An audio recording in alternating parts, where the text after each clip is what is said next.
प्यारे दोस्तों नमस्कार, स्वागत है आप सभी का हमारे YouTube चैनल में। तो आज के इस वीडियो में हम लोग करने वाले हैं क्लास 7th मैथमेटिक्स का प्रैक्टिस सेट नंबर 52।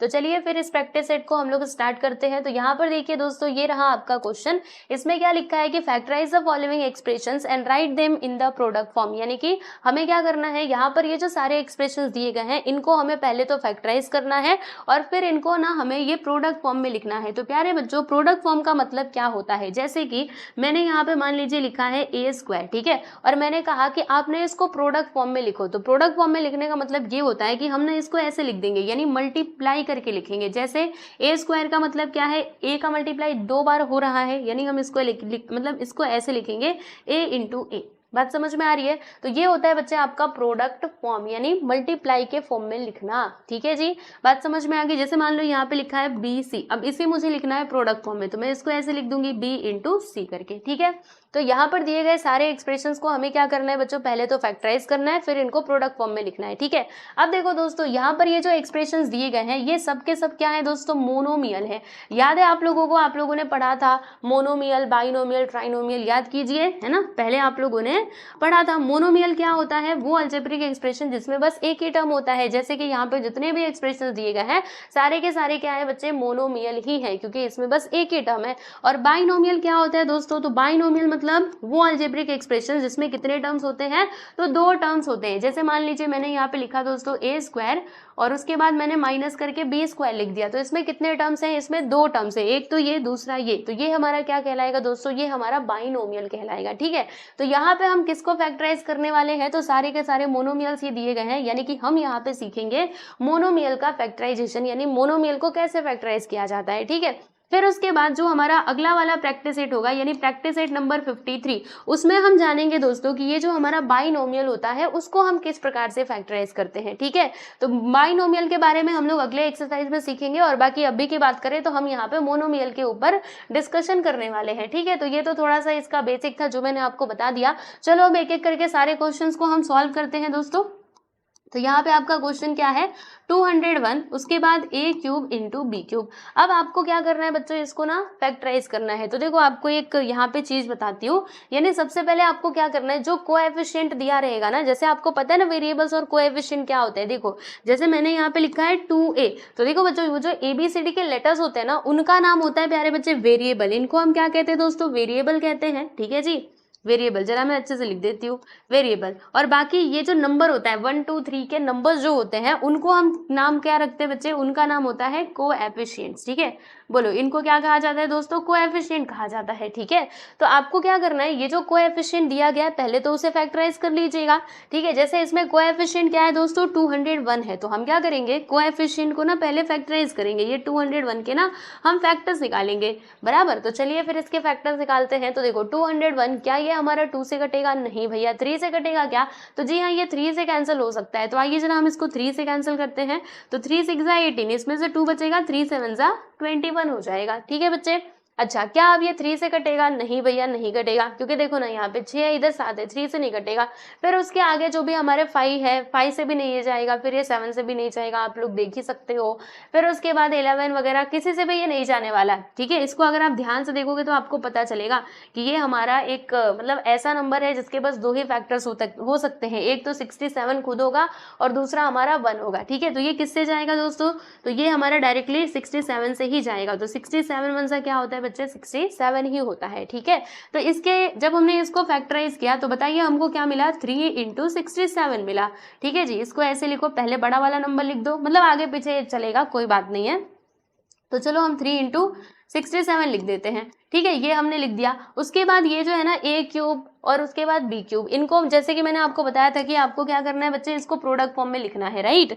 तो प्रोडक्ट फॉर्म में लिखिए, बताइए क्या लिखेंगे। a क्यूब का मतलब क्या है कि a का मल्टीप्लाई हम 3 बार कर रहे हैं, यानी हम इसको ऐसे लिखेंगे a इंटू ए, कितने बार, 3 बार। फिर उसके बाद यहाँ पे b का स्क्वायर है, b स्क्वायर का मतलब क्या कि b का मल्टीप्लाई कितने बार हो रहा है जी, तो यहाँ पे 2 बार हो रहा है, तो ये हमने लिख दिया। बस ये आपका हो जाएगा प्यारे बच्चों फाइनली आंसर। जी हाँ, बिल्कुल ऐसे ही करना था। बोलो कितना इजी था, है ना।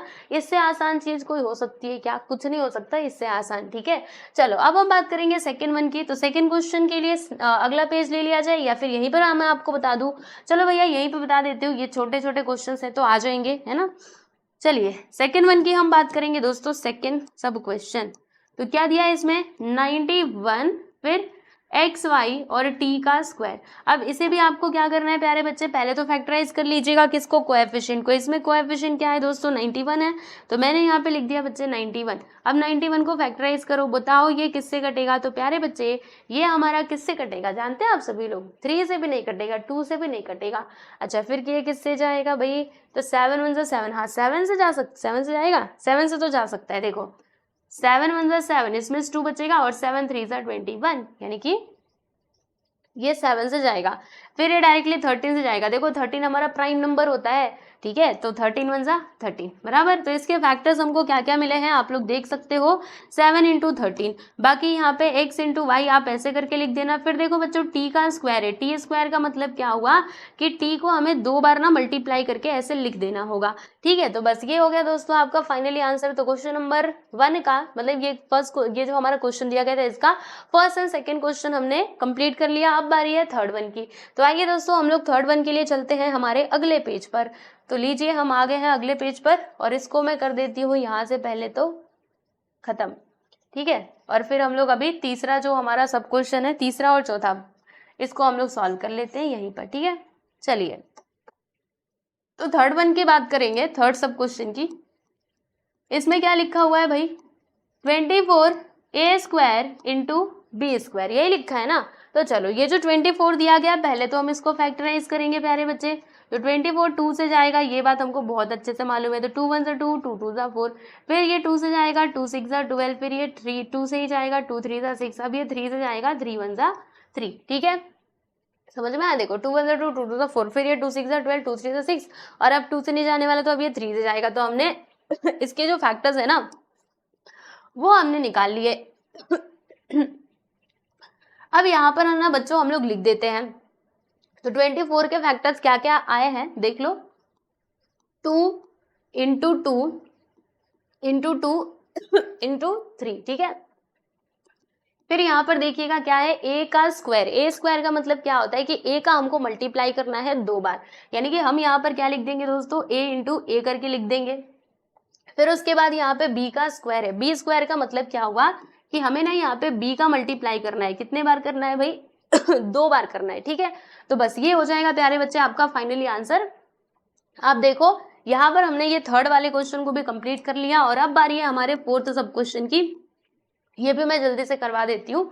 देखो यहाँ पर क्या है दोस्तों, TR का स्क्वायर और फिर यहाँ पे S का क्यूब, ठीक है। तो अब इसको भी हमें फैक्टराइज करना होगा। तो बोलो हम क्या लिखेंगे, यहाँ पे t है, t तो अकेला है तो ऐसे ही रहने देना, इनटू यहाँ पे क्या है बच्चों r का स्क्वायर। r स्क्वायर का मतलब क्या हुआ कि r का हमको 2 बार मल्टीप्लाई करना है, यानी कि हम लिखेंगे r × r, ठीक है।